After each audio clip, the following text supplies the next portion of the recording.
Alright, what is good, everybody? It's your boy J.C.A. Reactions. I'm John, and back once again after a long period of time. I know. It's been a minute. Relax. I know. I'm back. But back again to do the latest death battle video. Dragonzord versus Mechagodzella. Power Rangers versus Godzilla death battle. Like I said on the last video, I'm siding with Dragonzord. I do not want to side with Mechagodzilla. But some telling me in my spirit that Mechagodzilla is gonna win. I hope I'm wrong, but for the past few death battles I've been wrong, so I ain't gonna finalize my decision until it get down to the wire. So you know how I do. I'm going ahead and get into it. But yeah. The original video will be in the description box below. Y'all want to check it out with my commentary or whatnot. Y'all know me. Alright, so let's go ahead and get into the video. Without further ado, I'm about to give out this content strictly from me to you. Let's get it. I'm about to drop my cup. Whether they are benevolent deities or harbingers of doom, dragons are freaking awesome. Dragonzord! Especially the robot kind, like the Dragonzord, Exactly. piloted by the Green Power Ranger. And Kiru, the dangerous and mysterious Mechagodzilla. He's Wiz and I'm Boomstick. And it's our job to analyze their weapons, armor, and skills to find out who would win a death battle. I'll say they got the graphics looking so much better, but After being stuck in a garbage can for 10,000 years, the evil Rita Repulsa was understandably pretty pissed. So, she decided to destroy the world. Hey, I'd be mad too, but that's a hell of a hot take. And so Earth's guardian, Zordon, put a plan into motion. 5 heroic teenagers would defend the planet with their dinozords. They were the Mighty Morphin Power Rangers. You'd think a bunch of kids in spandex would have a tough time fighting an ancient witch, but they got used to taking out her weekly monsters pretty quick, like a normal 9 to 5, just with giant robots. But Rita had a plan. If her creatures could not defeat the heroes, she would create her own ranger. her own The Power Green Ranger. Ranger, along with his robo-reptile, the Dragonzord. Yeah!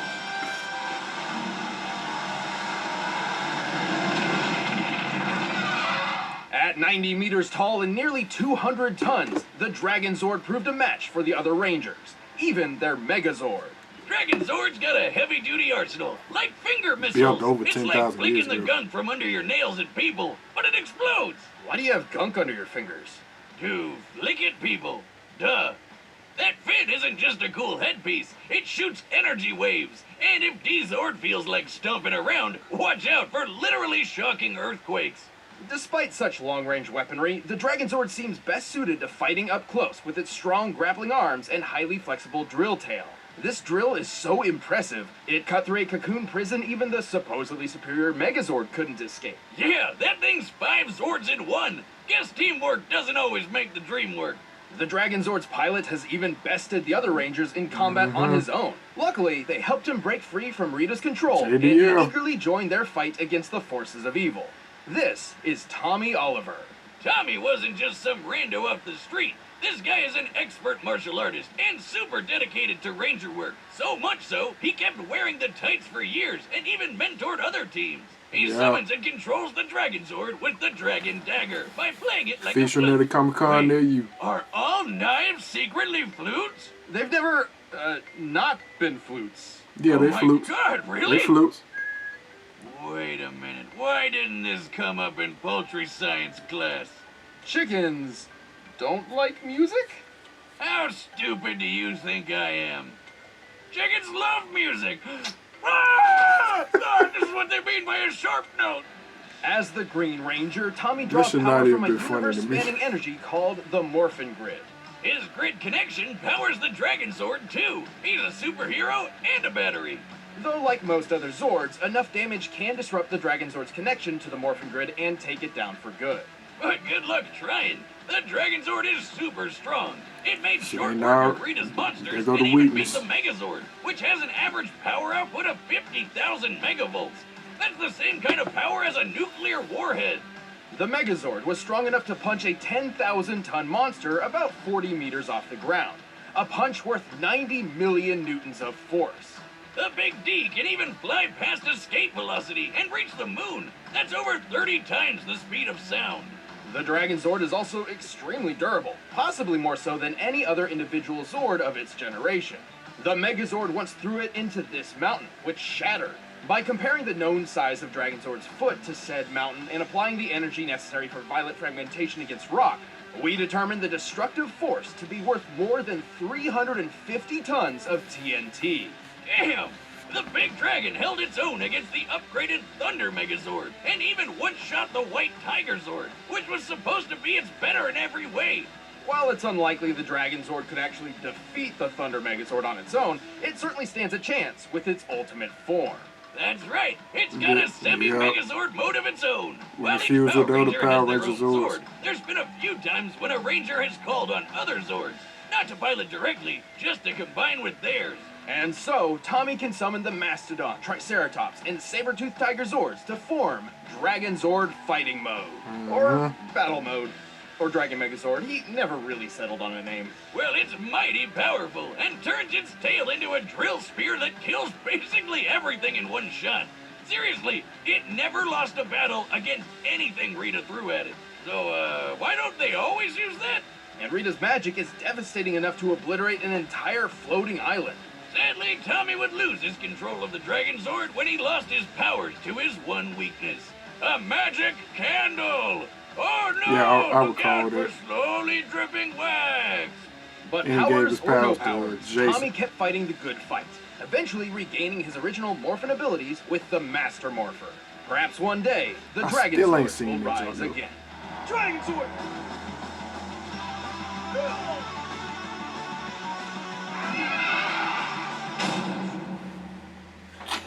Alright, The here we year go to was Godzilla. 1954, less than a decade after Japan was bombarded with the first atomic weapons. The nuclear age had begun. But one of these atomic weapons woke something up. Godzilla! This ginormous radioactive kaiju decimated Japan. Things looked pretty bad until a scientist deployed a bomb strong enough to kill the monster. The Oxygen Destroyer, which does exactly what it says on the tin. Right. Dr. Serizawa's bomb could specifically target and destroy oxygen molecules, liquefying most living tissue. This weapon was so dangerous, Serizawa feared its very existence threatened the entire human race. So he went down martyr style, taking out Godzilla and all knowledge of his weird bomb. All that remained was Godzilla's bones. Probably for the best. Still, a weapon like that might have come in handy when, a few decades later, another Godzilla showed up. Surprise, bitches! Brrr! Turns out, Japan had been the target of many different types of kaiju for years, and had developed an anti-monster defense force to combat them. Unfortunately, their super powerful maser cannons barely even Apparently, scratched the this new kaijus are Godzilla. Earth's Just natural look at defense him. Doesn't mechanism. even care. Like the Oxygen Destroyer before, Japan needed a new weapon to combat Godzilla. They gathered their foremost experts in the fields of robotics, microwaves, low-temperature physics, and someone whose work can only be described as cyber necromancy. Together, these leading scientists developed a revolutionary weapon like nothing before it. Mechagodzilla! Sure, technically this isn't the first Mechagodzilla we've seen, but it's certainly the deadliest and the most unique. So much so, it was given its own How so? distinct name. Kiru, a combination of kanji meaning machine and dragon. Hear you? Sounds lame. I'll stick with Mechagodzilla, thank you. Standing 60 meters tall and weighing 40,000 tons with full gear, this badass cyber monster is loaded with all sorts of weapons. Rocket launchers, rail cannons, grappling Gotta look wires, like a spinning fool and drill shit. hands, a battering ram jetpack, and even retractable Assassin's Creed blades with an extra zap. And just like Zilla himself, Mecha G fires laser beams from his mouth. This twin maser cannon is twice as powerful as the maser guns that successfully killed other non-Godzilla giant monsters. Kiru is certainly skilled in melee combat and is surprisingly athletic for its size. Look at it go! However, with its enormous arsenal, it is far better suited to long-range strikes.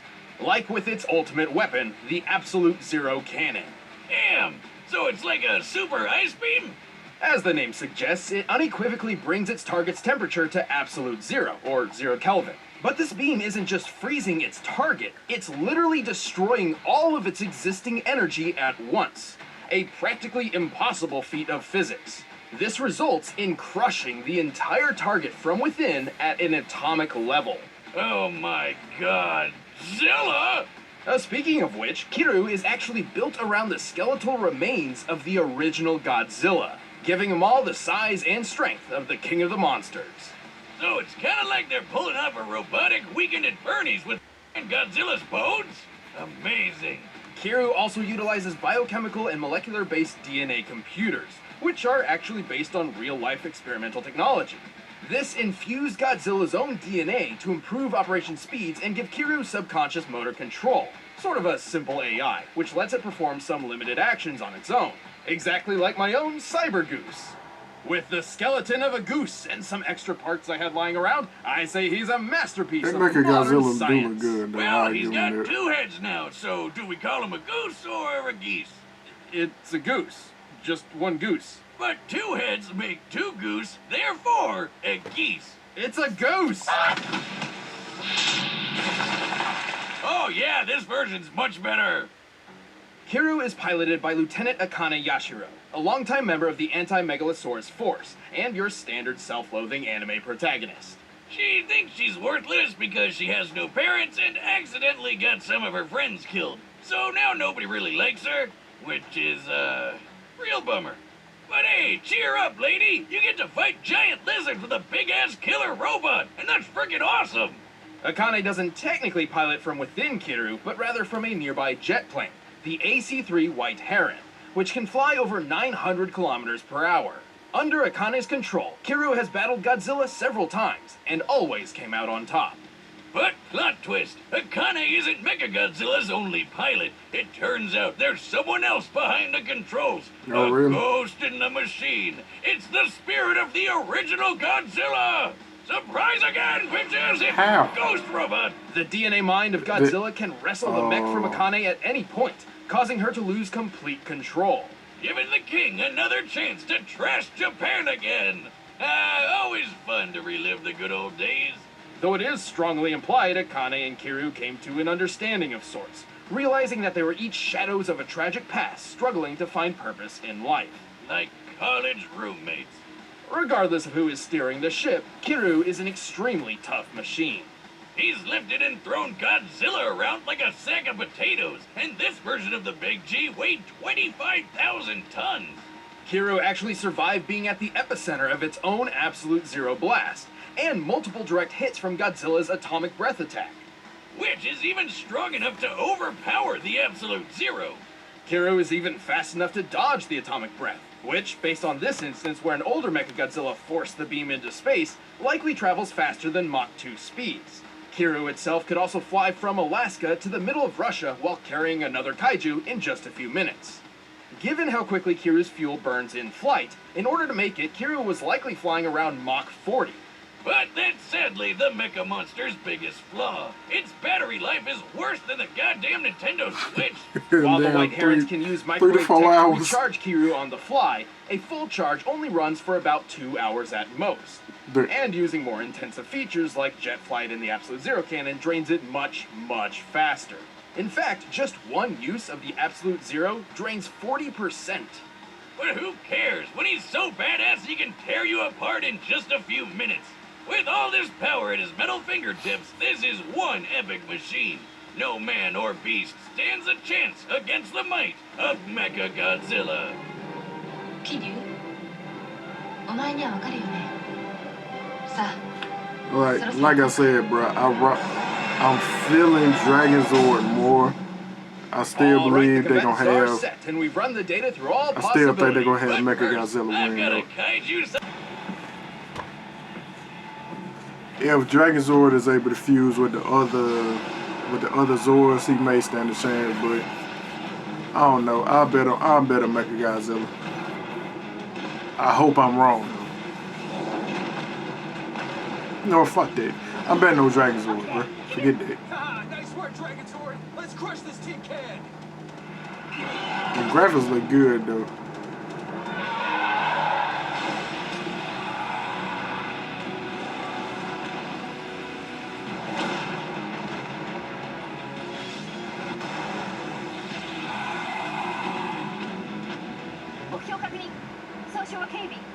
こう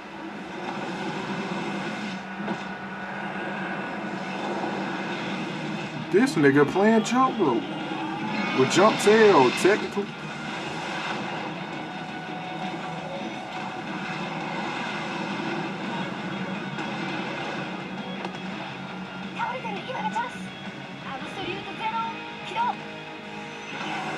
So early in the thing. Oh no, you don't. I was just about to say you better do something. 持ちこたえてキル今行く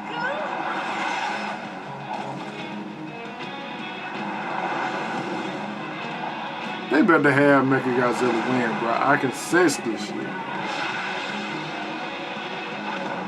けないでキルお前だけが頼るよ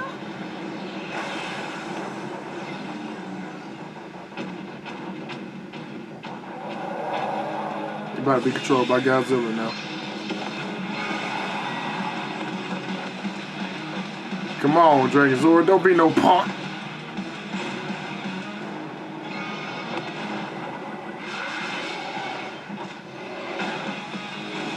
Bro, how? Bro, dragonzord supposed to be a beast up close in close range battles, bro. What's going on? This isn't working. We need more power. There we go. Come together.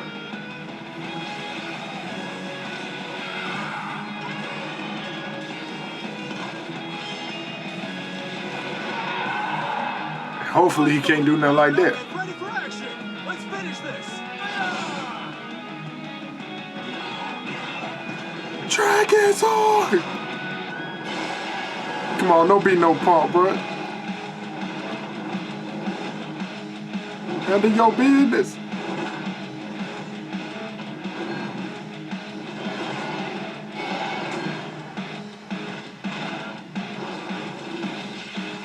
Finish. Finish. Bro, I'm gonna be so mad if he lose. Please tell me he won. Did he win? Keep going. We've got this. Did he about to? Oh no. Pull back. Pull back. Nigga, let go of the damn staff.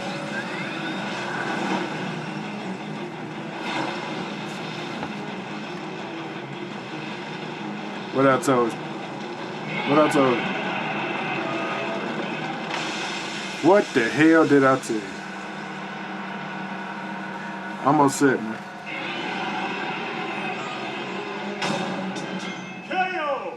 Oh man, talk about a I'm close upset, one. man. Finding I the told victor you that here Absolute wasn't Zero easy. was gonna Both do it. have performed amazing feats of strength and durability, and both wielded massive arsenals of unbelievable devastation. Akane definitely proved herself fighting Godzilla a few times, though Tommy did have way more experience piloting mechs and fighting monsters for years and years. Plus, he's a friggin' superhero. But while skill and experience are incredibly important, it doesn't always triumph over raw power. That's what she said. I hope. Compared to Kiru, the Dragonzord was rather lightweight, with far less impressive feats of strength. Yeah, well, Dragonzord could match the Megazord, who could lift a 10,000-ton monster. Mechagodzilla tossed around a 25,000-ton Godzilla, more than double the weight. Mecha G certainly had the advantage up close. And also from a distance. Kiru's arsenal was overall better suited to long-range combat thanks to a wider assortment of missile and beam weapons. try to stay low. Simply put, Kiru possessed more options for controlling and ending this fight. Like how they both had instant kill moves, but only one of those depended on getting right up close. Plus, while fighting mode's max power wasn't too clear, it could compete with the Thunder Megazord and Rita herself. Remember how Rita blew up an island? Easily one of the most impressive destruction feats in the Ranger's early years. Based on this image, we can measure the exact scale of the island. To blow that shit up, you'd need a blast of at least 2.6 gigatons of TNT. So Dragonzord's Ultra Drill Staff was likely in the same ballpark in terms of power output. However, this pales in comparison to the Absolute Zero. Here, it's destroying the real-life Prince Hotel New Tower and several surrounding buildings. Using the known scale of these structures, the energy output to destroy them must equal 128 teratons of TNT. I'm still upset. That's over 49,000 times more powerful. And don't forget, Mecha-G once survived being in the middle of this blast. There was no way Dragonzord could put down this tough son of a Zilla. Dragonzord's arsenal and Tommy's skills certainly made this an intense match. I appreciate but the they were graphics, clearly though. outclassed by Kiryu's awesome power and unwavering durability. I'm just glad they didn't let the fight drag on. The winner is Kiryu. Mechagodzella! Ooh. Hey, thanks for watching this episode. If you want the battle music for yourself, you can get it by clicking the Alright. link in the description below. And check out on the right side of the screen next to Ben, you can watch more stuff. Alright, you got Sasuke versus who? I think there's that dude from Yu-Yu Hakusho, I believe. I'm not sure if he's from the same show, but hey, I'm excited to see Sasuke. Sasuke better win this fight. You know what I'm saying? But, alright, y'all, that my reaction to Death Dragonzord versus Mechagodzilla Kiryu Death Battle. If y'all like this reaction, like, comment, subscribe, all that good stuff. And y'all got some more suggestions y'all want me to react to, leave them in the description box below or hit me up in any one of my social medias. Y'all know what to do. Peace. Some bullshit.